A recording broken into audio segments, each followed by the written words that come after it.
Good afternoon, everyone. I'm Neera Tanden, the president of and CEO of the Center for American Progress, and I want to welcome you to this critical conversation in today's virtual event.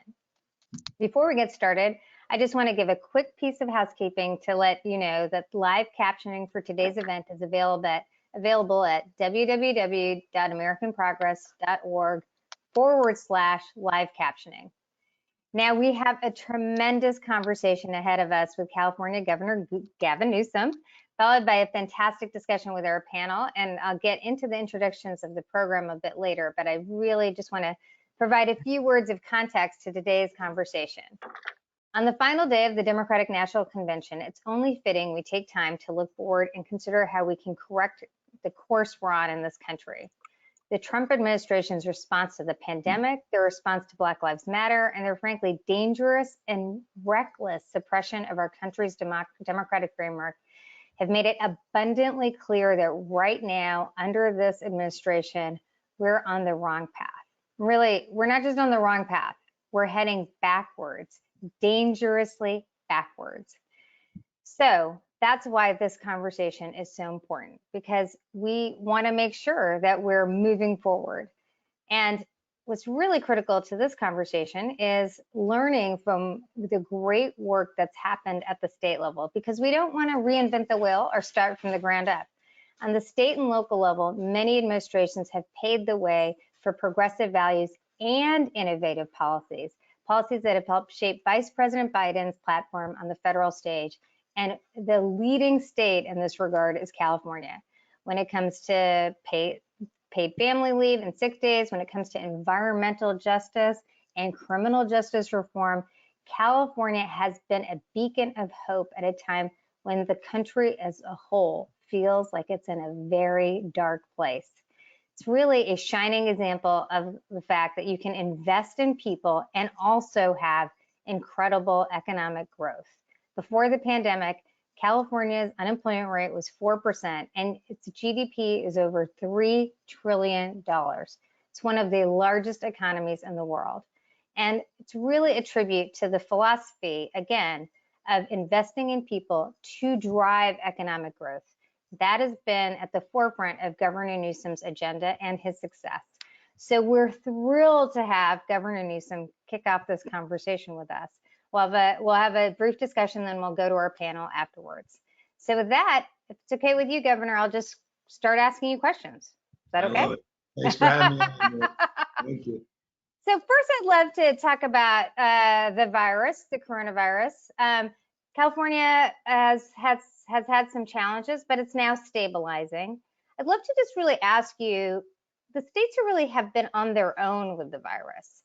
We have 50 states dealing with a virus that in other countries, essentially, they have a national framework, a national plan. How has it made your job more difficult, the fact that we don't have a national plan? And how has it affected the people in California? Yeah, no, it's a great question. It's the right question. It's a question, trust me, governors ask amongst themselves on an almost daily basis. And if there's a byproduct of the lack of national leadership as it relates to resolve on testing, on PPE, on broader strategies on contact tracing and the like, it's the relationships that have been formed across party lines at the state and local level that will manifest, I think, very, very well into the future beyond just this pandemic. The relationships, not just the gubernatorial level, the mayoral level, but staff relationships, offices of emergency services, procurement that is taking shape across jurisdiction, across the lines. We just had our weekly call with chiefs of staff of all the Western states. They have every week now the chiefs are engaging, and they're engaging beyond just this issue. And so there's some byproduct of optimism. But I think, look, the spirit of your introduction is the spirit that enlivens me, and that is, if you don't like the way the world looks when you're standing up, think Washington, D.C., stand on your head and go local. Think those 50 states. Think of the metros across this country. There are still remarkable things happening at the local level, and we're very proud of this state. You know, you talk in terms of $3 trillion a year economy. We had a 3.8% average GDP growth over a 5-year period. We paid off over $30 billion of a wall of debt, had the highest bond ratings in 2 decades. we were able to put aside the highest reserves in our state's history. We actually used part of our surplus last year, $9.175 billion, to start paying down pension obligations. I don't know another state in the country using reserves to pay down pension obligations. All of that changed like that. In January, I announced another budget surplus. In January, a few months later, we had the balance, and we just did a $54.3 billion budget shortfall directly related to COVID. So you asked me how we're doing in COVID. It's devastated the economy of the state. This state was the first to do a statewide stay-at-home order. We never experienced the peaks of many other states. We were able to stabilize our case rates, our positivity rates, our hospitalizations, ICUs. We were able to extend that curve out. We started to modify our stay-at-home order. And what happened is people sort of reverted back to their original form. And while we had protocols and processes and modification requirements, we didn't necessarily see them adopted as we had hoped for. And as a consequence, we learned a valuable lesson about that. And so we had to go back into a modified stay-at-home again. We've never broken 8% positivity over a 7-day period. For all the, this is we're in there with Florida and Arizona and Texas. We never broke 8% positivity. About 6.6% on the 14-day right now. We were at 6.3 on the 7-day. We're moving in the right direction again, but we're going to modify this time with an understanding of human behavior and the natural instinct we all have to want to go back to the way things were and be much more judicious, much more thoughtful. But your question, and I'll close with this. California is a self-starting state. There's an entrepreneurialism that defines the best of the state. And so rather than pointing fingers and talking about who's to blame, our mantra has been, all right, we're going to figure out what to do. And so we punched above our weight and purchased billions of dollars PPE from overseas. We actually just sent 17 million masks to 4 other states because the state was able to procure more N95 masks and procedure and surgical masks than any other state in the country. We still have almost 300 million in our stockpile. We've been able to figure out our testing. We are averaging over 135,000 tests a day. We hit 188,000 the other day. We still have to do more and better in that space, but I guess it's the spirit of accountability, responsibility, and a need and desire to assert ourselves in the absence of that federal leadership, which clearly is something we look forward to radically resolving itself when Joe Biden is sworn in next January. Yeah, I mean, I think I do want to just emphasize the positivity rate has been in California. Everyone's concerned about any increases, but the positivity rate in California has definitely been much lower than some of the states where we've seen real surges to 15, 20% positivity. And also, I mean, every state is dealing with the fact that there has been mixed messaging at the federal level about, basic safety protocols like masks. So that's just a challenge every state has had to deal with. But I also want to just ask you, going forward, as we come out of the pandemic, how is California making sure that support, reaches all income levels, especially those communities most in need of assistance? Obviously at the federal level, there's been a whole conversation about UI and other issues, and the fact that we have no legislative package is really a burden on states. So I'd love if you could address how you're solving that problem with just really the lack of support you've gotten so far. Yeah, I think the experience of California, not just some of the experience across the country, that we were able, because of the good economic times that we all inherited and all have enjoyed. We had 119 consecutive months of net job creation, lowest unemployment in our state's modern recorded history. We talked about those reserves. We were able to draw down on all those reserves. We were able to put things together, patch things together, a lot of one-time solutions to get through these extraordinary shortfalls. Next year is going to be profoundly challenging for cities and states. And that's why this new stimulus, this new CARES Act is so foundational, so fundamental. It's not to bail out states that actually have been managing their state very effectively. It's about the social responsibility of what is a United States, except many parts but one body. What is the purpose of the federal government at a time of great need? Then to provide for that in a way that can soften the edges, distill a sense of well-being, but moreover, get us healthy again, which is the most important imperative in terms of getting this economy moving again. Let me just though say this. You talk about the issue of inclusion, you talk about the issue of equity. That's front and center in everything we do. We talk in terms of growth and inclusion. That's our mindset. And we've, as a nation, forgotten that second part of the equation, growth and inclusion. But it's an important point. I'm here in California, in the most diverse state in the world's most diverse democracy. California is a majority minority state, just shy of 40% Latino, 27% of the state foreign born. And if there's anything I want to just express, and that is a point of consideration that needs to be highlighted in the national discussion. America today is a lot like California in the 1990s. Yeah. America today reminds me of California in 1994, the xenophobia, the nativism, the fear of the other, 3 strikes and you're out and lock them up. We got rid of affirmative action at the UC regions in 1995, Prop 187, infamous here in California, with a governor running for re-election who was going to announce shortly thereafter and did his own desire to be president of the United States. That marked a moment that also marks this moment in California. The politics have radically shifted in the state. It's no longer part of the conversation as it relates to Republican presidential aspirants. It's not in play. And it really marked that moment. And I really believe this. It also ended the Republican Party in California, as we know. It's third party status now. Republican administration, third party. It is a cautionary tale for the National Republican Party. It should sober every Republican in this nation up. They're walking off that exact same cliff that they walked off here in the state of California. And I say that not to be patronizing, not to even be political. I just think objectively there are some real lessons and some considerations and caution flags that should be considered as we look forward to next week's Republican convention. Right, and if you think of 1994 and 2016, they did win an election. They did win in 1994, but then they lost for a while. So, I mean, really decades. But just to follow on that, and to really put a pin on what you're talking about, there has been this back and forth, essentially, a discourse amongst conservatives that there's a real trade-off.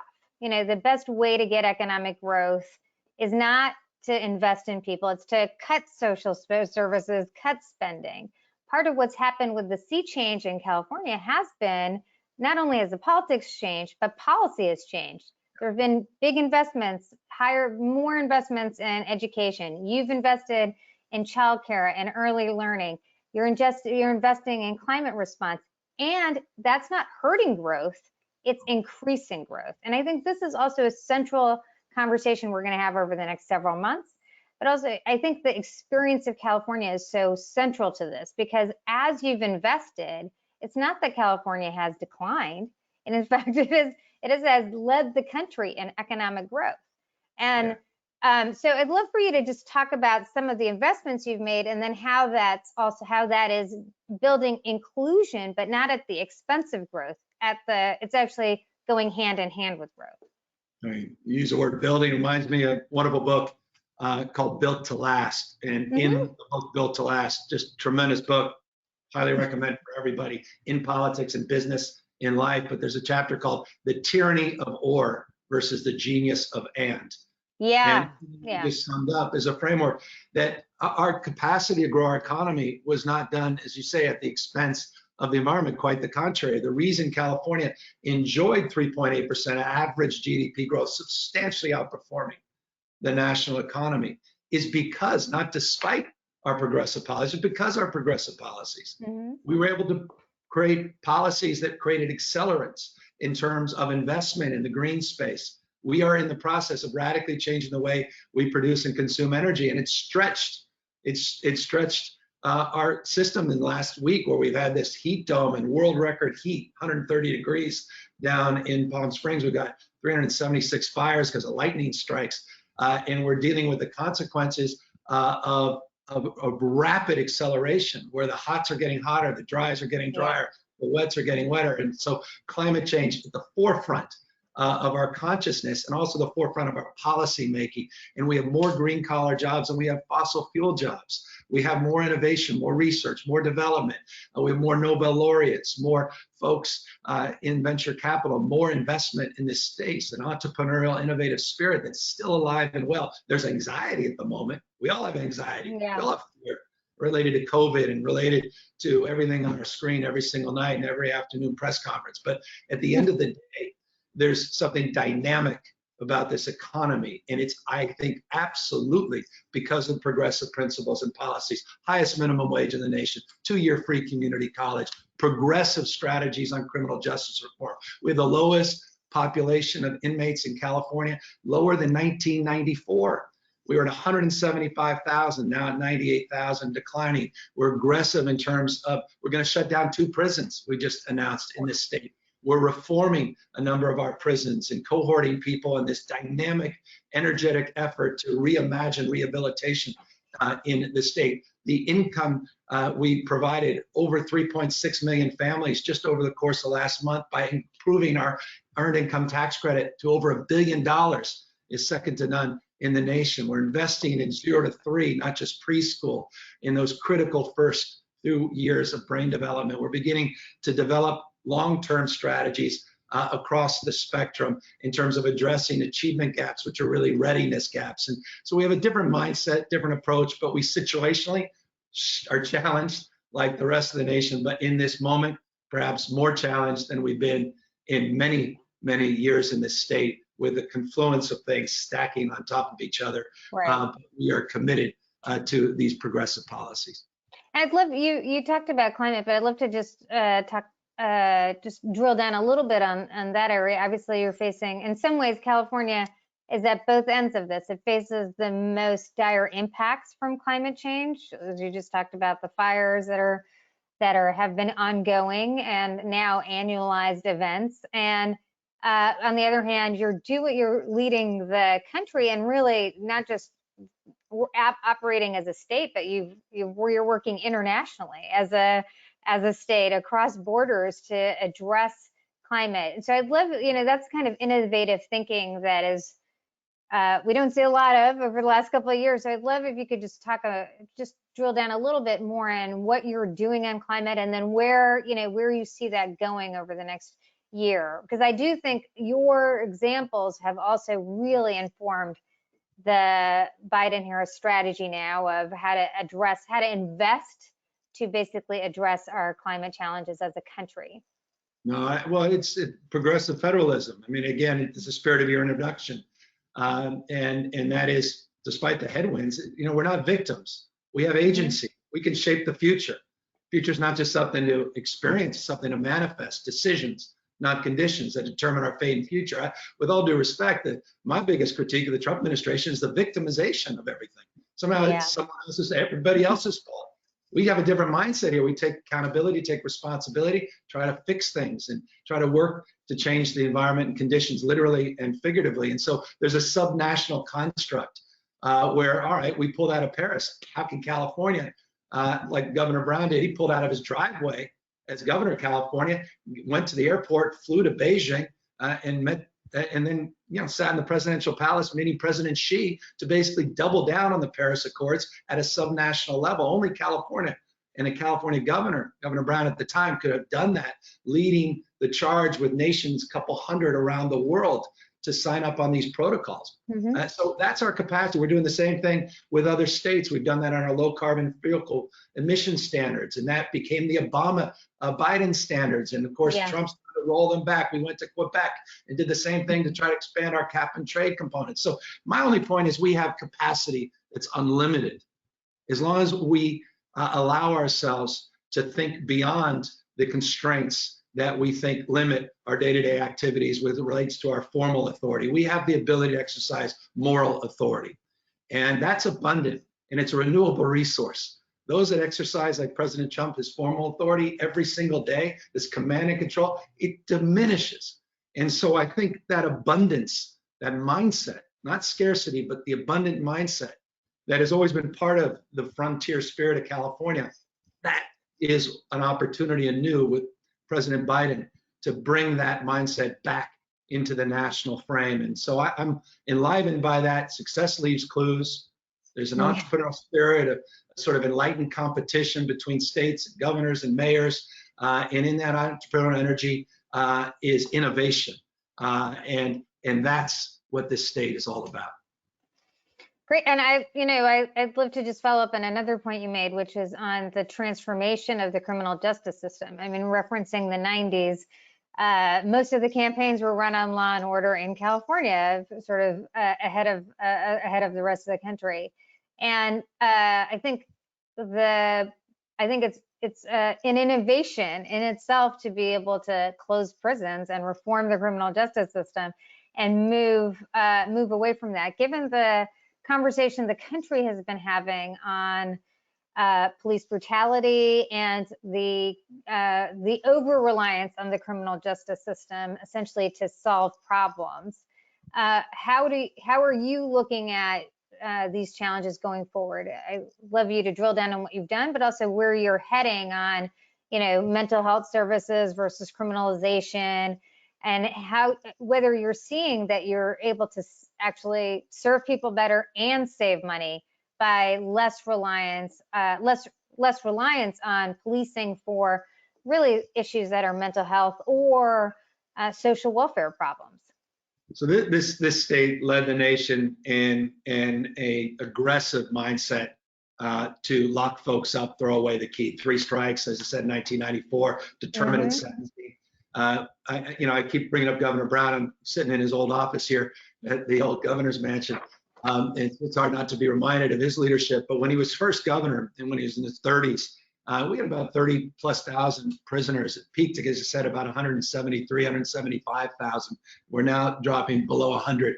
What's happened in the last 7 or 8 years is we've had a series of reforms, Prop 36, 47, 57, 64, which was our marijuana legalization efforts, which I was very proud to be very aggressive and put on the ballot.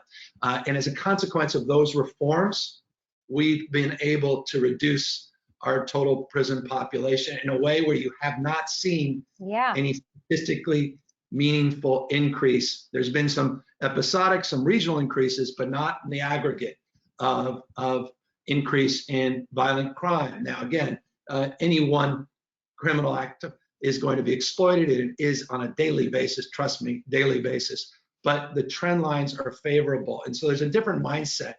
And that mindset is bringing in that we have to commit ourselves. We're the ones that sort of led the nation in screwing it up. We have a responsibility to figure it out and fix it. And so the idea of even getting a budget passed, I never imagined it, even 2 years ago when I was running for office, that I put a budget in that actually marked the moment where we shut down 2 prisons. I know, it's amazing. 20 prisons we built. We only built 1 new university, UC Merced, at the UC. You can't make this stuff up. We're as dumb as we want to be. But now we're getting smarter, more resourceful, and we're learning from best practices across the country. We're humble about what we know and what we don't know. We're learning from the rest of the world. We had the head of the prison guards union fly out. I think they were in Finland and Stockholm. I don't remember exactly where they went. The head of the prisons union going out there saying, you know what, maybe this is better for my members, that we have a rehabilitative mindset and not a command and control mindset, more of a collaborative mindset, or maybe an empathetic mindset in terms of what we're actually trying to achieve here. What are we trying to accomplish, knowing that 90+% of these folks are going to be out in the streets and members of our community again? How do we prepare them for that? And so, look, we're barely scratching the surface, but we're making real demonstrable progress. And the great thing is, like climate, the public gets it. Independents, Republicans get it. There's a new mindset. They exploit it, a lot of exploitation in this space, but I think the vast majority of people get it because they don't want to pay the taxes. They don't want to see the same old, same old. They're looking for something new. They want to be safe, protected, obviously, but they are giving us the room to try new things.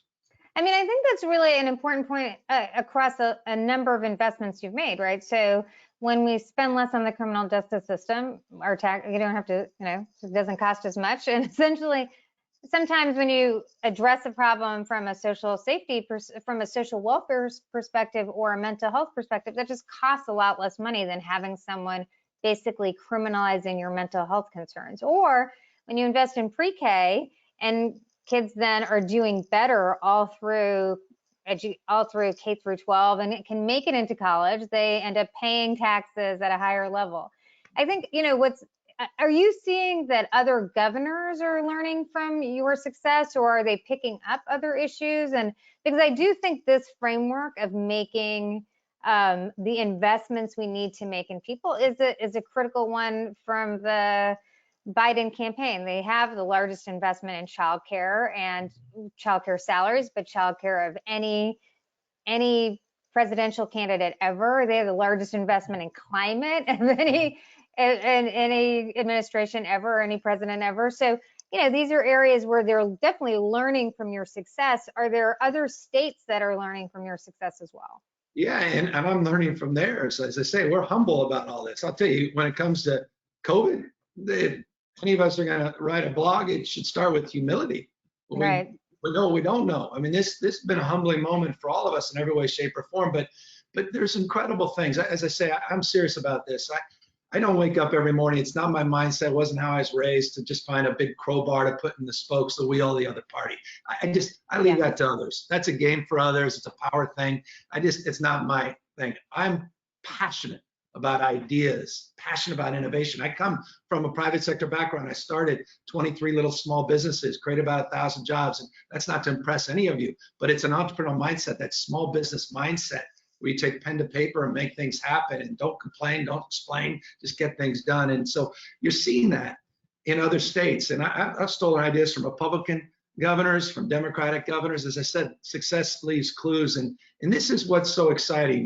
We talk about laboratories of innovation, laboratories of democracy, cities and counties. We need a president that gets that and understands that. And I really think the platform that Joe Biden will build is a platform of integrating and collaborating in a way that clearly, demonstrably is absent over the last 4 years. And so that stewardship, that learnedness, that executive experience, that legislative experience that he brings to the table is going to be profoundly impactful in terms of advancing the larger cause, the cause that I think unites all of us on this call.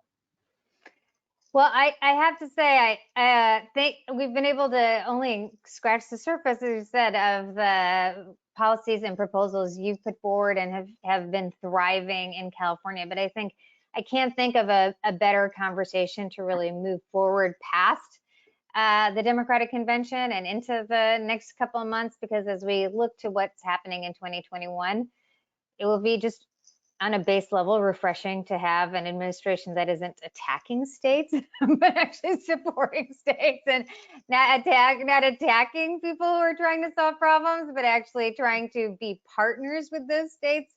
And I think a really crucial element you mentioned is, how do we have an administration that's learning, where we're going, the ideas are going back and forth, not just with the administration.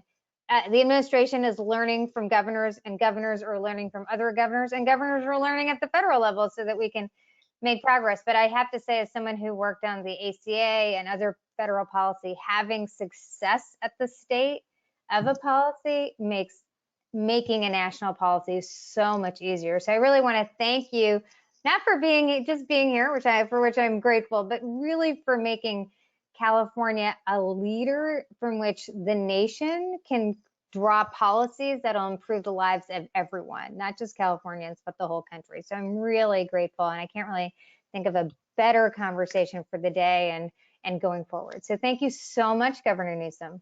I appreciate it. Honor to be with you. Thanks for everything you do. Take care. Yeah, thank you. All right, we're going to bring the other panelists up now. I assume we are. Okay, great. All right, I'm going to, I think hi. Hello, Congressman Jeffries, and we have Congressman Gallego, and I think we're waiting for Congressman Levin, but I guess we'll get started. I am really honored to have you in this conversation, which is really about where we go from here. What are the policies we need and to make progress for the country? And I will start off with just a brief introduction of our panelists and go from there. So first, I am thrilled to have with us Congressman Hakeem Jeffries, who represents the 8th District in New York, an area that includes a large part of Brooklyn and Queens. He is one of the most diverse districts in the country, probably one of the most diverse districts in or areas in the whole world. He was sworn in in 2013 and serves on the House Judiciary and House Budget Committee. And really critically for this conversation, he is the chair of the House Democratic Caucus. He is a leader on setting the agenda for the entire House. And he served as one of the House impeachment managers.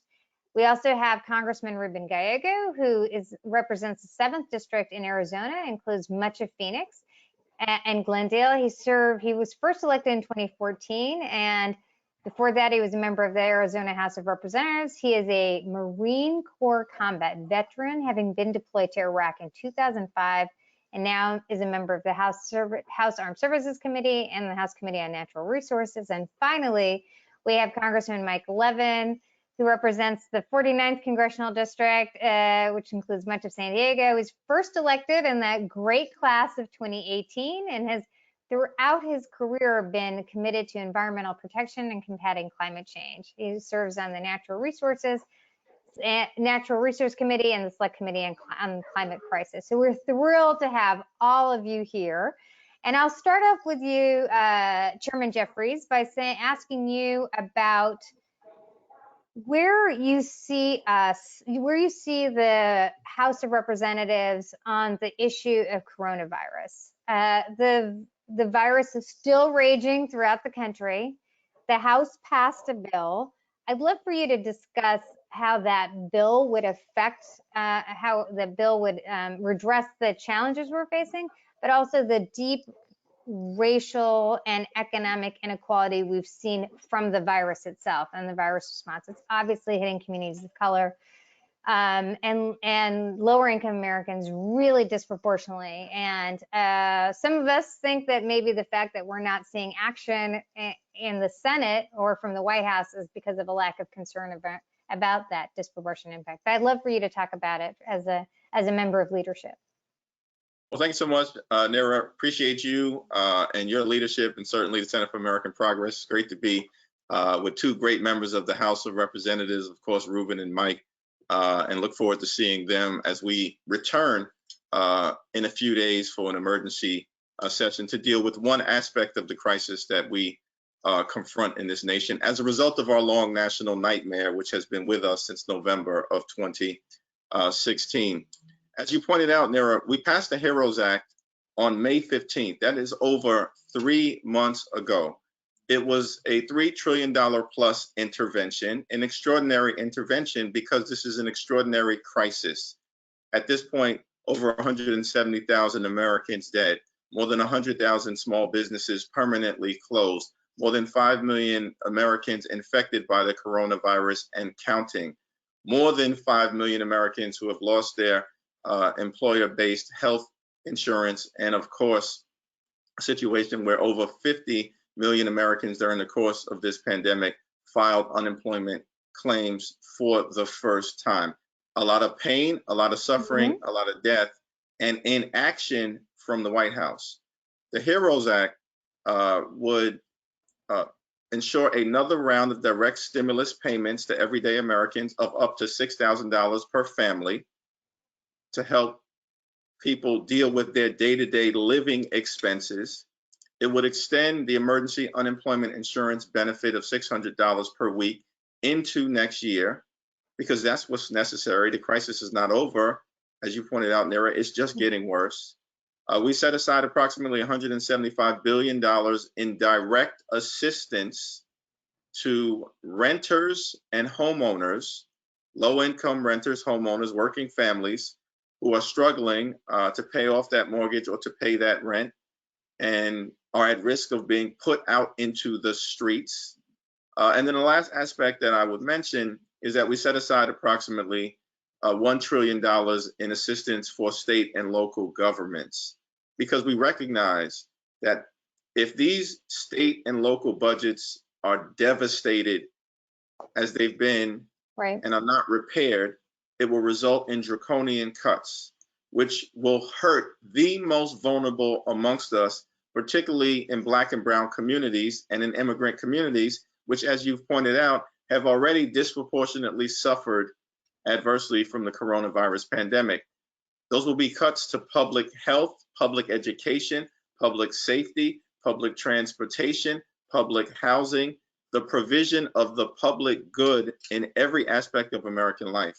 And so one of the reasons why we've held the line on state and local stabilization is because we know how important it is for all Americans, yes, but certainly for those communities that have been impacted the most, those communities of color. Thank you so much for that. And Congressman Gallego, I'd love to follow up on this point, which is we're in this crisis now, which is disproportionately affecting communities of color. And this is happening at a time as the country is really diversifying.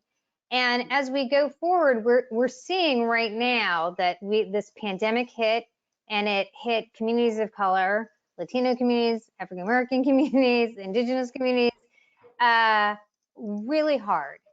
And it's sort of setting those communities back at a time where the country is diversifying. So I'd love for you to talk just about from your perspective how we go forward to build an inclusive economy post the virus. Obviously, we need to pass this legislation, but as we move forward, today is the last day of the convention, and think how do we move an agenda not just now, but into 2021, what are the issues that you think are really central to ensure that, the Latino community isn't left behind, or all of our communities of color aren't left behind, and low-income communities aren't left behind? Well, what we have to do is actually look at past history. And usually it's Black and Latino communities that are the communities that are the last to come out of recessions or depressions, depending on the timing. And if you look at the 2008 recession, it hit all Americans equally, but it took longer for the Black and Latino communities to come out of that recession. We were barely coming out of the recession just about a year ago in terms of building back the wealth that we had built in that time. But it still was not sufficient. Even in the African American community, there's, in terms of home ownership, there are less, percentage-wise, there are less homeowners now than before before passing the Equal Housing Act. Back in 1965. So when there was still institutional racism, more African Americans had homes than they have right now. And that largely the reason is because the system that we have right now, it does not necessarily benefit Black and Latino communities. And I'll give you a good example. Many small Latino businesses are started on home equity.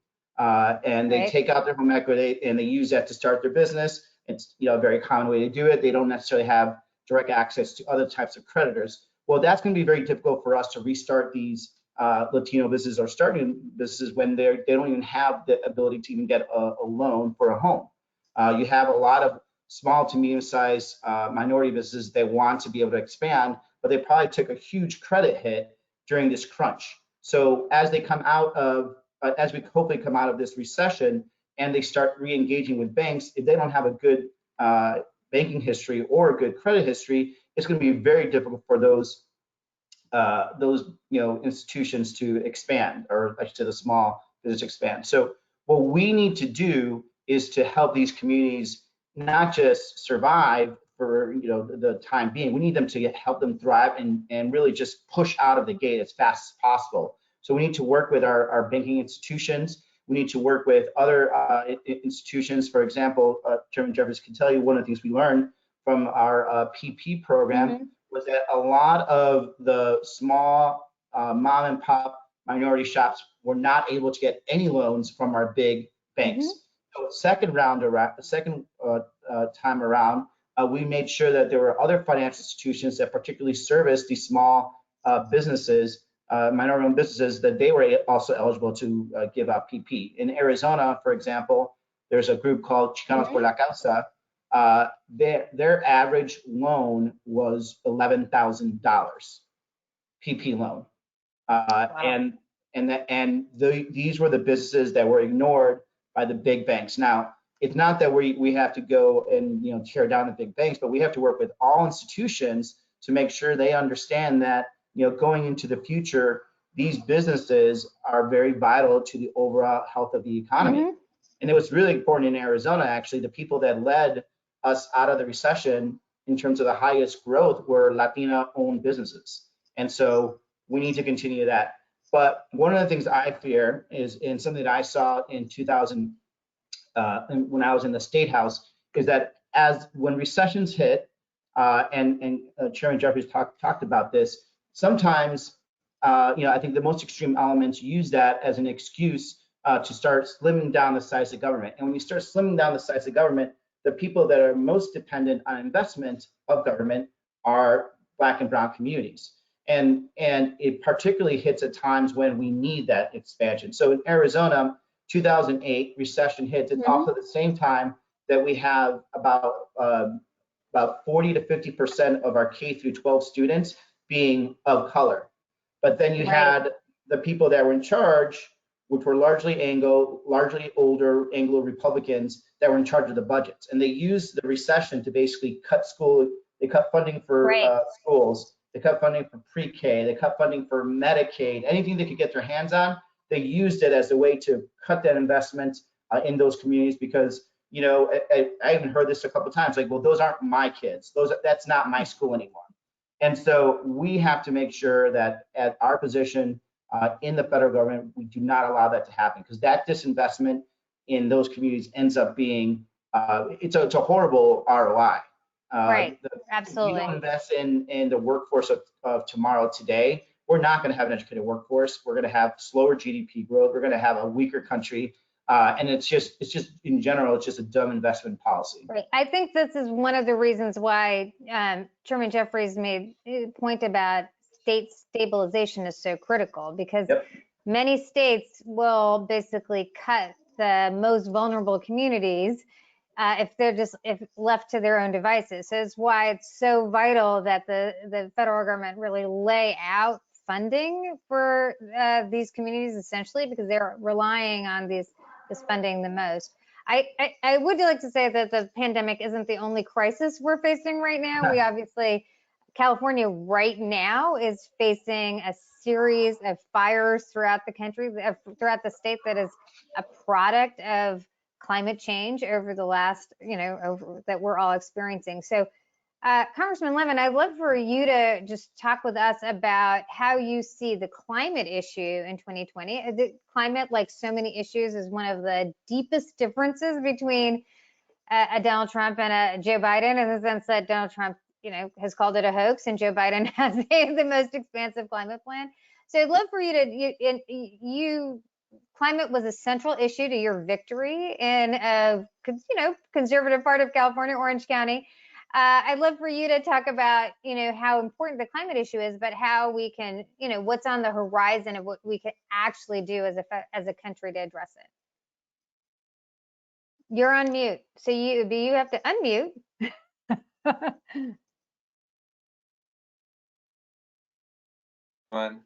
Yeah. Good? Yes, excellent. We got it, Neera. We got it. Fantastic. Well, first I want to thank you for all that you do, and everyone at CAP for the intellectual capital that they provide. I want to thank Hakeem and Ruben. It's great to see you both. And you just heard from our governor, who is navigating during an incredibly difficult time for our state. So many different challenges. As he said, we went from a $21 billion surplus to a $54 billion deficit seemingly overnight.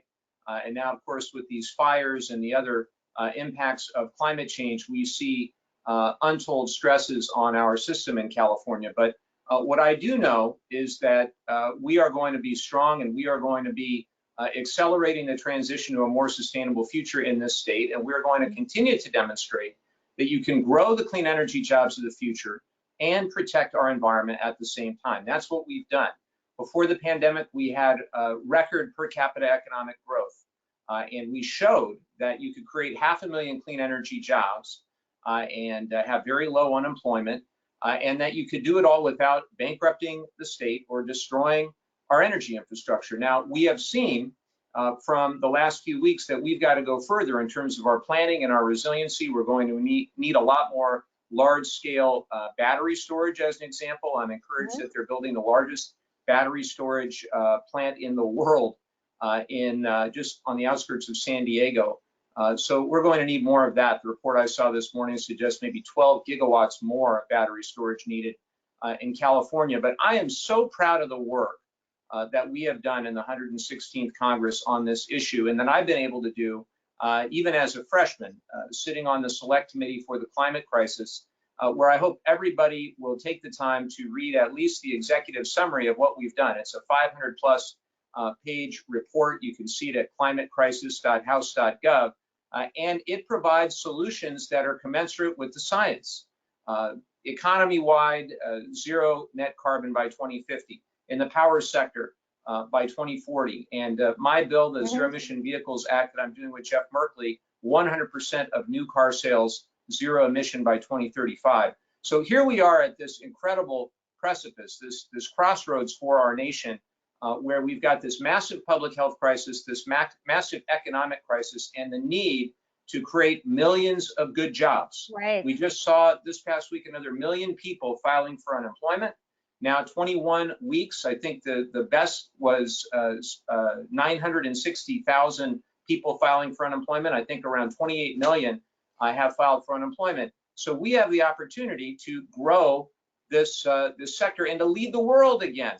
We have abdicated our global leadership when it comes to climate change. As Governor Newsom said, Jerry Brown, his predecessor, had to go and create those multilateral partnerships with other countries. That's where we've got to get back to again. And I'm so encouraged, Neera, to see what the Biden-Harris ticket is bringing to the table in terms of clean energy and, frankly, in terms of our entire social safety net. Because let us not forget that before this pandemic, over half the American people could not afford a $400 emergency. You had around 30 million people who didn't have health care, 34 million people who lacked paid sick leave, 21 million people who lack broadband access. How are you supposed to work from home or study from home or do an event like this if you don't have access to high-speed internet? So when Joe Biden says build back better, it's more than a slogan. I think it's a call to action for us all. And this election coming up, you all know how important it is, but really our future is on the line.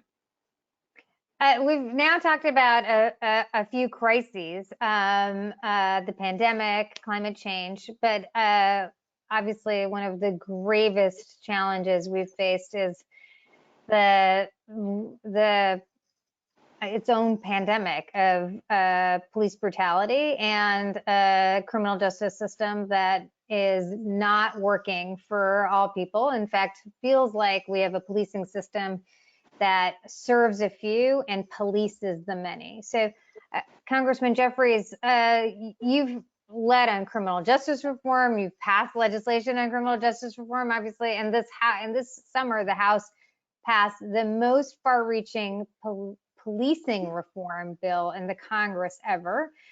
It's dead in the Senate. But how do you see the policing issue, the justice issue, in a new Congress, and how much of a, what are the parameters and how much of a priority do you think we can make it in hopefully 2021 if there is a Biden-Harris administration? Well, it's an incredibly high priority, and as you pointed out, we passed the George Floyd Justice and Policing Act, the most progressive police reform bill in the history of the Congress. And we basically recognize the need to bring about a shift in mindset from a warrior mentality as an approach that police departments across the country take, particularly with respect to communities of color, to a guardian mentality. Right. And at the same time, we want to ensure that there is accountability when a police officer crosses the line. The majority of officers that I interact with here in Brooklyn are hardworking public servants who are there to protect and serve. But there is a police violence problem, a police brutality problem, a police excessive use of force problem that cannot be denied. And in part, it's wrapped up in the fact that systemic racism has been in the soil of America for 401 years. It's not to say that we have not come a long way, but we still have a long way to go. And we can begin by tackling the police violence issue. We're still not giving up on the possibility that the Senate may act. I know that Tim Scott and Cory Booker are in conversation. The American people are demanding it. But of course, Neera, as you know, They also are demanding a wide variety of other things, like strengthening the Affordable Care Act, driving down the high cost of prescription drugs, fixing our crumbling infrastructure, enacting universal criminal background check legislation, raising the minimum wage to $15 per hour, passing the Dream and Promise Act, all of which House Democrats have done and sent over to Mitch McConnell's legislative graveyard. So at some point, I think we do have to draw the conclusion. If the Senate's not going to change its behavior, we have to change the people who are serving in the United States Senate on November 3rd, and certainly have to do that with respect to 1600 Pennsylvania Avenue. Thank you for that. Congressman Gallego, I'd love to ask you about the national security issues. You were in the Marines and fought in Iraq, and I think there's so many issues we could touch on, but I'd just love for you to talk about the respect for the military itself, and the fact that we have so many profound assaults, like the issue of Russian bounties and other issues. I guess I'd love a global perspective on how you see a different, more progressive foreign policy, national security that would actually serve our military better than the one we're looking at now. You want me to do that in 2 minutes? Well, 2.5. 2.5 would be good. You know, I think one of the things that I've discovered so far is that the world misses the United States. They miss our leadership.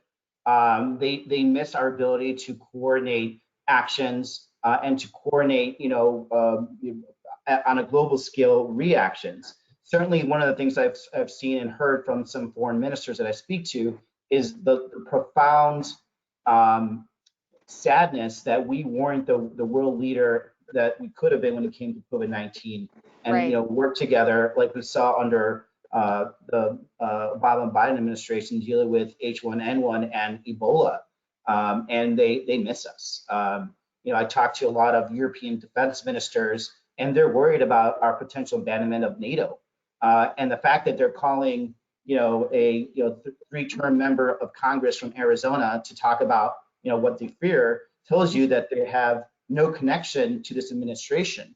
And our support of NATO and our European deterrence in general has gone through so many administrations, both Democratic and Republican administrations, and now there is a profound doubt that we may not even honor Article 5 commitments to NATO. Right now, we have the last dictator in Europe, Lukashenko in Belarus, and you have millions of people in the streets protesting, and you have no leadership coming out of the White House to push back against Putin, who's trying to prop up this corrupt regime. Right now, the European Union is basically taking care of that, but it's gotten to the point where we hear that the European Union is actually considering creating their own European defense forces. That's not the way we want to go. We want further integration across both the Atlantic and the Pacific. And if you look at the Pacific, I talked to some of my South Korean friends, and they consistently are worried that they're going to be sold out to North Korea for a pretty penny or for a photo op.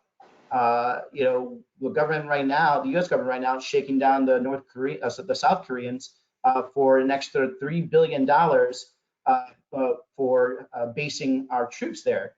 But we, need to get back to the point where we understand that we as a country are stronger with alliances. We may have the best military in the world, but the reason we are, profoundly stronger than China and Russia is because we have friends, and we have friends that are willing to fight with us, but they're also willing to work with us. And right now, every day that goes on, you have this president who's deteriorating those alliances. He believes that somehow we add an extra aircraft carrier that makes us stronger. No, adding an extra Montenegro to NATO makes us much stronger. Making Vietnam be closer to us and away from China makes us much stronger. And the policies and the thinking heads that used to think about that are no longer in the Trump administration, and are largely getting pushed out of the Republican mindset altogether. So progressive international relations and foreign security is going to be one of interlocking friendships based on real interests that we all agree on that is going to be led by a Biden-Harris administration. Fantastic. One of the areas where we've really abdicated our international leadership is on climate. We're going to come to an end. I wanted to ask you, Congressman Levin, and then really just have wrap-up question to you, Chairman Jeffries. But on Paris and climate, this was obviously just the first step. But how do you see that? How do you see America's ability to lead on climate again, Congressman Levin?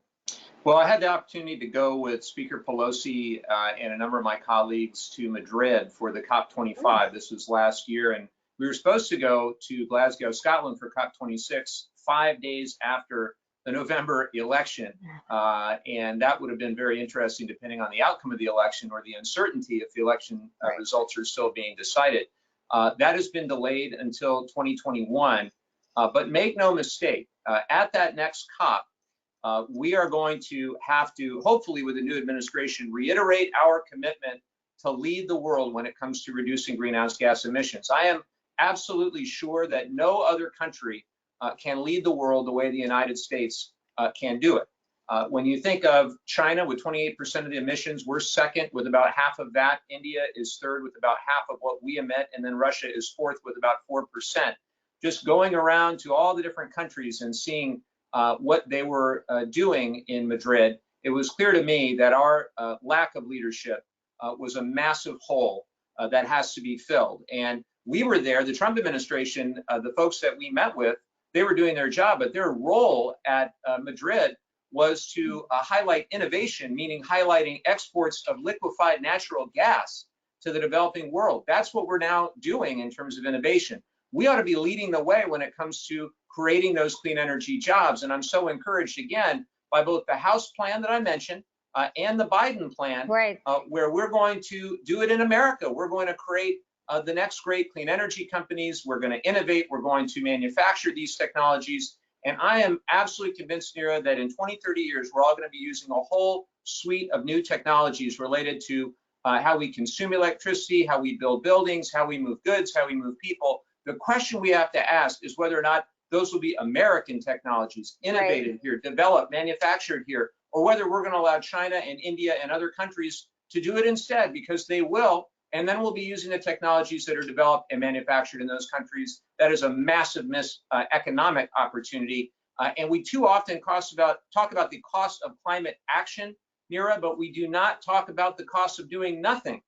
And according to a friend of mine, Marshall Burke from Stanford, who's an economist there, we're talking $25 to $35 trillion in economic harm if we do nothing in the decades ahead. So we can't have that happen. And I know everybody at CAP will continue to spread the good word about the importance of making progress on this issue. Right. I do think it's the conversation with Governor Newsom, and what you're making clear is that investing in climate actually is an economic strategy in which, you know, someone's going to lead the world, just like someone led the world on technology, someone led the world on aerospace, someone led the world on biotech.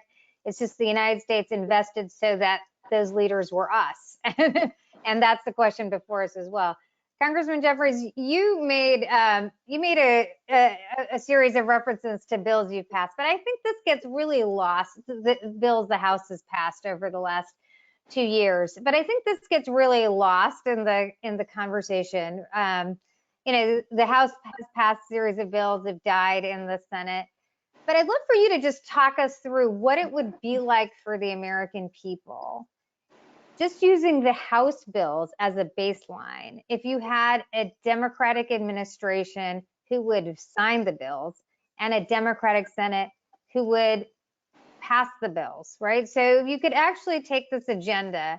What would it mean to people? Because I think there's so little coverage of what the House has been doing, that people don't really recognize just what the House has done, its impact on people. If you could walk us through that, that would be so great to finish us off. Yeah, well, thank you for that question, and thank you for convening us. And great, of course, to be with Congressman Gallego and Congressman Levin, as I mentioned, two extraordinary members of the House Democratic Caucus. And we are looking forward to the moment where there is a triangular alignment of values on behalf of the American people in the House, the Senate, and the presidency. And we have passed, at this point, over 600 bills, the majority of which have been bipartisan in nature, almost all of which, in terms of making life better for everyday Americans, have died in Mitch McConnell's legislative graveyard. But those bills are ready to go on January 20th to do things like lower healthcare costs, protect people with pre-existing conditions, drive down the high cost of life-saving prescription drugs for all Americans, fix our crumbling bridges, roads, tunnels, airports, mass transportation system, public school buildings, public housing, and ensure access to broadband across the country, urban America, exurban America, rural America, small town America. We've done things like ensure that millions of dreamers who are part of the fabric of our society have a pathway towards citizenship and can continue to contribute to America. We've expanded through the Equality Act the anti-discrimination provisions of federal law to the LGBTQ community because we believe that love doesn't discriminate and neither should the law. Of course, we have passed the John Robert Lewis Voting Rights Act of 2020 to ensure that every single American can participate in our democracy consistent with the principle of government of the people, by the people, and for the people. These are just a handful of areas that are all designed to ensure that we can have prosperity in every single zip code. That is the objective. And in the House, we fight for the people. Joe Biden has said he's going to build it back better. We'll combine the two. Build it back better for the people. That's essentially what we're going to do if we have that triangular alignment on January 20th. So let's go out there. Let's win the day, win the week, win the month, win the election, and then make life better for everyday Americans. I can't really think of a better way to end this than to build back better for the people. It's a nice combination of, maybe the VP nominee, presidential nominee. I really can't thank you enough for participating, and most importantly, I can't thank you enough for your leadership and what each of you have been doing to, in the face of so much hostility and anger and chaos and divisiveness, to focus on policies that make people's lives better. I think the conversation at the beginning shows that policy does make people's lives better, and if we have a government for the people, that we will actually have a government that solves problems. So I'm so grateful to all of you for participating, and we always look forward to working with you and making this country work better. So thank you. Have a great virtual convention, and really grateful for your leadership. Thank you. Thank you. Bye. Thank you. Bye.